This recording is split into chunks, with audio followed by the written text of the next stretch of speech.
Good morning, everyone. Welcome back to my channel. Thank you so much, everyone, for being here this morning. Here's your daily news report and fourth stimulus check update. Millions of Americans right now are trying to get rental assistance to avert being evicted. President Joe Biden has set aside $46 billion for rental aid. You may need to file another tax return in order to receive the next stimulus payment. This coming Friday, everyone, I will be giving away more $75 Amazon gift cards.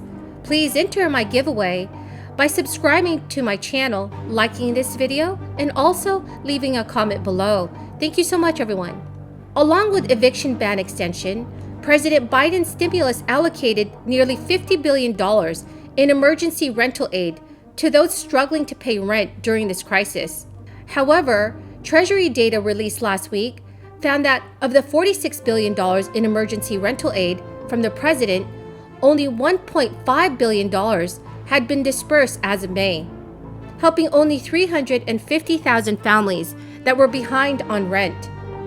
Even though the rate of disbursement increased by 60% from April to May, helping 160,000 households, the pace of aid delivery remains well behind what it should be. So much so, in fact, that 1.2 million households reported to the census that they are likely to face eviction next month. In a blog post, the Treasury Department wrote, "Money is available in every state to help renters at risk of eviction, and the urgency has never been greater. The administration is calling for an all-hands-on-deck effort by the state and local governments, courts, community organizations, and the legal community to prevent evictions, including moving more quickly to get emergency rental assistance to all families in need." The blog post highlighted 4 key findings based on data from the Rental Assistance Program. Rapid expansion of aid is needed to help renters who are facing eviction, with over 80 state and local governments not spending on household assistance through May 31st. In addition, rental assistance programs have disproportionately served the lowest income households. Disbursement of aid varies greatly across state and local programs, with some lagging far behind. Also, governments with rental assistance programs prior to the stimulus have been able to disperse funds easier than states without prior programs. Since Joe Biden signed his stimulus plan into law back in March, there have been issues getting the rental aid to tenants who need it the most. Insider reported in April that the Treasury was struggling to get out aid fast enough, given that a growing number of courts were ruling the CDC's eviction ban unconstitutional, putting millions at risk of eviction without needed financial aid. Even though Biden extended the eviction moratorium by 1 more month through July, 6 million tenants are still behind on their rent. Given how long it is taking for aid to reach tenants, whether the entirety of President Joe Biden's stimulus aid will reach them before the eviction ban expires is uncertain. So what are your thoughts on this, everyone? Should the eviction moratorium be extended once again?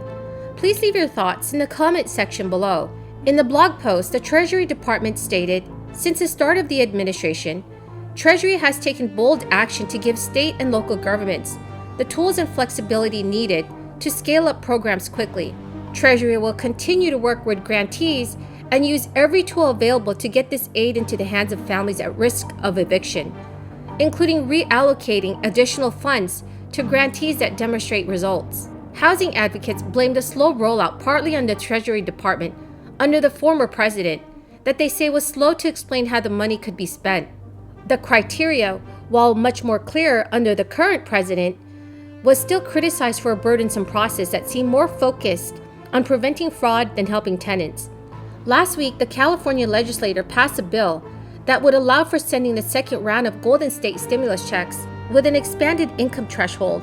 The first round of $600 checks was sent to residents earning under $30,000 a year.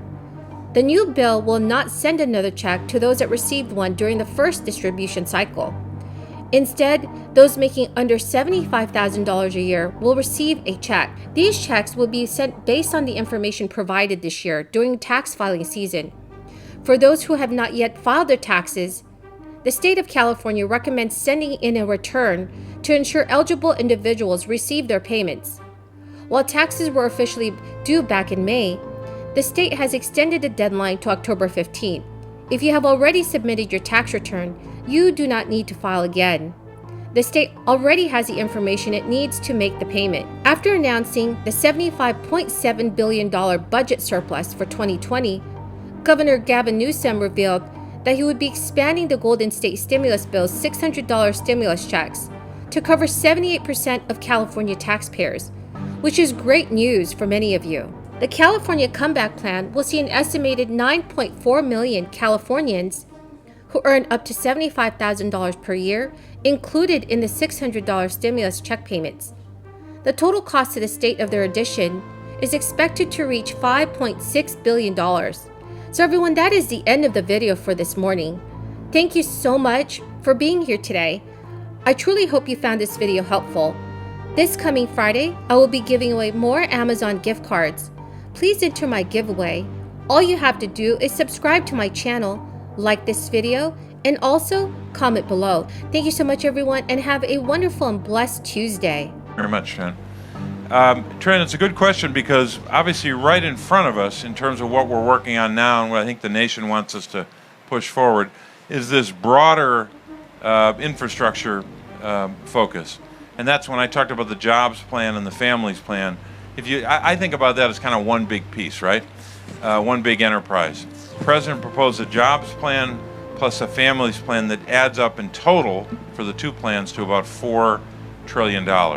Will we get $4 trillion when all the legislating is done? Probably not, but I think we can get a robust investment, and that would include everything from physical infrastructure all the way through the caregiving investments we have to make, the investments in child care, and so many other priorities. So that's I think the big agenda item for the next couple of months. At the same time, in the Senate at least, you have to do some other things, right?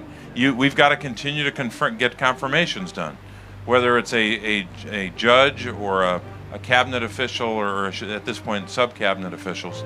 So you got to keep doing that. You can't just stop doing confirmations.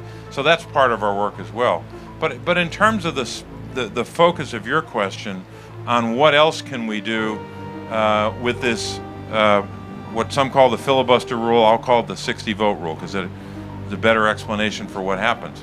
We've had this rule in the Senate for a long time that substantive legislation, not all of it, but most of it, has to get 60 votes instead of 51 votes. That was in place for generations. I think sometimes in the past it led to consensus that we don't have now. We assuredly don't have on some big issues. But I think it also worked to the detriment of a lot of Americans, especially Americans without power.